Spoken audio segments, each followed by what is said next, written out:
ঠাকুর শ্রীরামকৃষ্ণ পরমহংসদেব 1886 খ্রিস্টাব্দের 1 জানুয়ারি কল্পতরু উৎসব চালু করেছিলেন।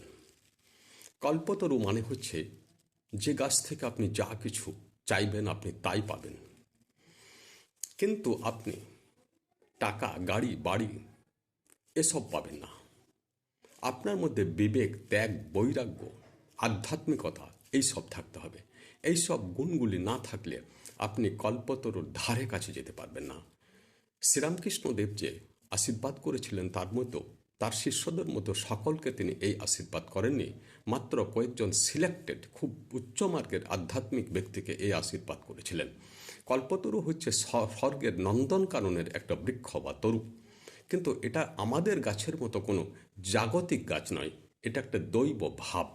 তাই আপনাকে দৈব ভাব অবলম্বন করলে আপনি পূর্ণরূপে আধ্যাত্মিকতা লাভ করবেন এবং ঈশ্বর লাভ করবেন। নমস্কার।